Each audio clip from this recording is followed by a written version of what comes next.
SC आणि ST आरक्षणाच्या संदर्भात सर्वोच्च न्यायालयानं देशातल्या आरक्षणाच्या मुद्द्यावर दुरोगामी परिणाम करणारा एक महत्वपूर्ण निकाल आज जाहीर केलेला आहे.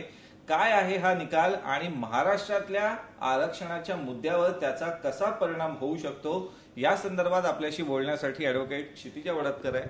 मॅडम, हा निकाल तुम्ही पाहिलात, हा निकाल नेमकं काय सांगतो ते सर्वसामान्यांना समजेल असं थोडक्यात सांगा. बेसिकली आतापर्यंत जे होमोजिनियस कॅटेगरी समजल्या जायची एससी आणि एसटी लोकांची, तर ही जी कॅटेगरी आहे याच्यामध्ये सब क्लासिफिकेशन होऊ शकत नाही, म्हणजे यांना डिवाइड करू नाही शकत असं एक कन्सिडरेशन होतं जे चिन्मयच्या जजमेंटमध्ये आलेलं होतं.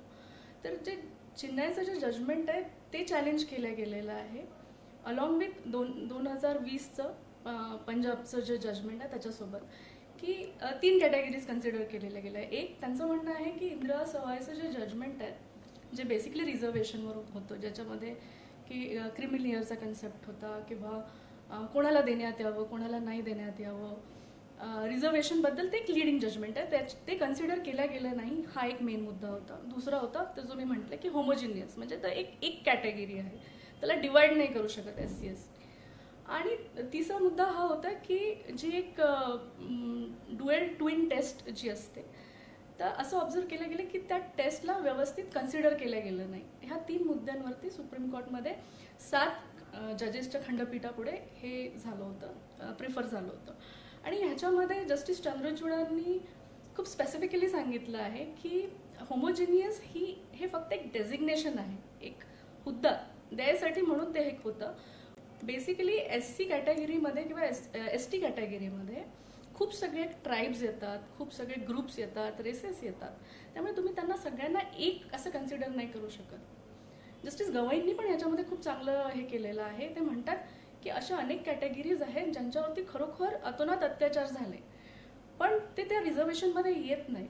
तर हे जे पॉवर्स आहे हे पहिले आपण जर तो आर्टिकल वाचलं 341, तर ते प्रेसिडेंटला पॉवर आहे आणि पार्लमेंट ते सेकंड याच्यात म्हणते की पार्लमेंट करू शकतो.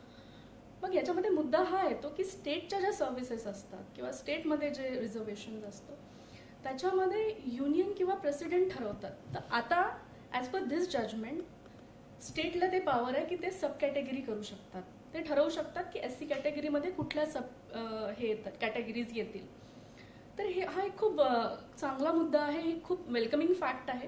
कारण कसं आहे की अगदी साध्या भाषेत जर सांगायचं झालं तर स्टेटमध्ये काय सिच्युएशन आहे, कोण इकॉनॉमिकली बॅकवर्ड आहे, कोण सोशली बॅकवर्ड आहे, हे स्टेटला माहिती असतं. आणि आपलं जे even though it's a federal form of government, जिथे की सेंट्रल म्हणजे युनियनला सर्वात जास्त पॉवर आहे, पण ही जे स्टेटच्या जॉब्स आहे, स्टेटचे जे रिझर्वेशन्स आहे, याच्यामध्ये प्रत्येक स्टेटची वेगळी वेगळी सिस्टीम आहे, कास्ट सिस्टीम आहे आणि इतकं डायव्हर्स स्ट्रक्चर आहे की सेंट्रलला माहिती असेल किंवा प्रेसिडेंटला जे नंतर एक आर्टिकल आहे त्याच्यामध्ये स्पेसिफिकली ज्याच्यामध्ये की कमिशनच्या याच्यानुसार ते करतात, त्याच्यासाठी खूप वेळ लागतो. तर ग्राउंड लेवलवर हे फार डिफिकल्ट होतं इम्प्लिमेंट करायला. तर त्या दृष्टीने हे करण्यात आलेलं आहे. एससी आणि एसटी कॅटेगरीतल्या लोकांसाठी हा चिंतेचा विषय आहे की त्यांच्यासाठी समाधानाची बाब म्हणायची? अतिशय समाधानाची बाब आहे. कारण आता त्यांना एकसंध कॅटेगरी न समजता त्यांच्यामध्ये स्पेसिफिकली जे खरोखर बॅकवर्ड आहेत इकॉनॉमिकली, सोशली, त्यांना स्पेसिफिकली ऍड करण्यात येईल. जे राहून गेले त्यांना पण ऍड करण्यात येईल. तर ही खूप वेलकमिंग फॅक्ट आहे. क्रिमिलियरचा सुद्धा याच्यात मुद्दा आहे, तो थोडासा समजावून सांगा की क्रिमिलियर, नॉन क्रिमिलियर, म्हणजे ओबीसी साठी आपल्याला माहिती आहे, पण आता या एससी एसटी मध्ये क्रिमिलियरचा मुद्दा कसा महत्वाचा ठरेल? क्रिमिलियर म्हणजे तुमच्या घराचं म्हणजे सगळ्यांचं मिळून जे वार्षिक उत्पन्न असतं ते एका पर्टिक्युलर लिमिटच्या वरती जर असेल तर तुम्ही क्रिमिलियरमध्ये येतात. नॉर्मली ओबीसीसाठी किंवा एनसीसाठी 8 लाखाच्या वरती त्यांचं घराचं उत्पन्न आहे, ते क्रिमिलियरमध्ये येतात. तर ह्या जजमेंटमध्ये क्रिमिलियरचा मुद्दा फार स्पेसिफिकली डिस्क्राईब केलेला आहे. त्याच्यामध्ये म्हटलेलं आहे की आता वेळ आलेली आहे की प्रत्येक स्टेटने आयडेंटिफाय करावं की कुठले घरं, कुठले लोक हे क्रिमिलियरमध्ये येतात आणि त्यांना ह्याच्यातून वगळण्यात यावं, जेणेकरून की खरोखर जे आपली रिझर्वेशन आहे हे खरोखर ज्यांना खरंच गरज आहे, इक्विटी बेस्ड ज्याला आपण म्हणतो, त्यांना देण्यात येईल. तर ते जे लोक आहेत ज्यांचं 8 लाखाच्या वरती उत्पन्न येतो ते सगळेजण ह्याच्यामध्ये येतात.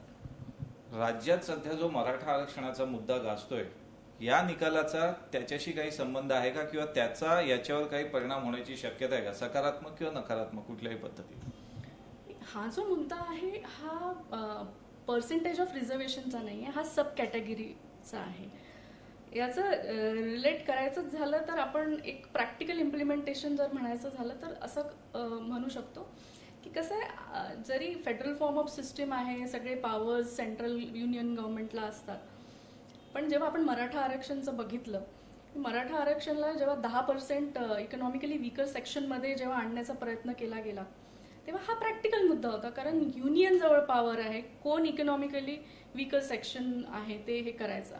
मग हे 7th शेड्यूलमध्ये युनियन लिस्टमध्ये येतं. मग याच्यावर उपाय म्हणून देवेंद्र फडणवीसांनी तेव्हा प्रयत्न केले आणि मग 103 अमेंडमेंट झालं, ज्याच्यामध्ये EWS लागू झालं. पण मग हा प्रॅक्टिकल इम्प्लिमेंटेशनचा प्रश्न होता की याच्यात मराठाच कसे येणार, कारण इकॉनॉमिकली वीकर तर मग असू शकतात सगळेच, म्हणजे पुष्कळ असू शकतात अपार्ट फ्रॉम मराठाच. तर मग पर्टिक्युलरली कसं करायचं ह्यासाठी म्हणून मग 105th अमेंडमेंट झालं कॉन्स्टिट्यूशनमध्ये, की ज्याच्यामध्ये स्पेसिफिक नोटिफिकेशन निघालं जे युनियननी काढलं.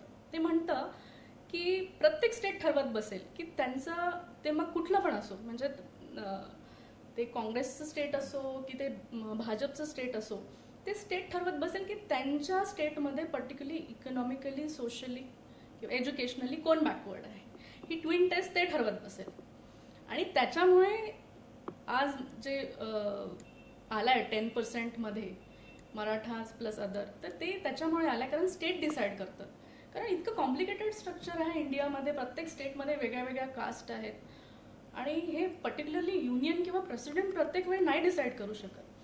हे जे आता जे सुप्रीम कोर्टाचं प्रेझेंट जजमेंट आहे याच्यामध्ये रामचंद्र राजू यांचा रिपोर्ट होता चेन्नईच्या जजमेंटमध्ये.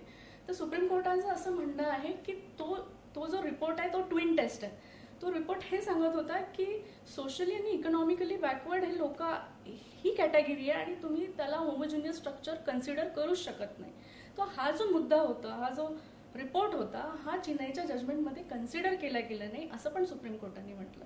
कारण डेटाबेसवरूनच कळेल ना की पर्टिक्युलर कुठल्या एरियामध्ये कोण बॅकवर्ड आहे किंवा SC/ST कॅटेगरीमध्ये कुठले सब कॅटेगरीज ह्या अतिशय बॅकवर्ड आहे, ज्यांना पर्टिक्युलर रिझर्वेशनची गरज आहे पण ते त्यांना मिळत नाहीये.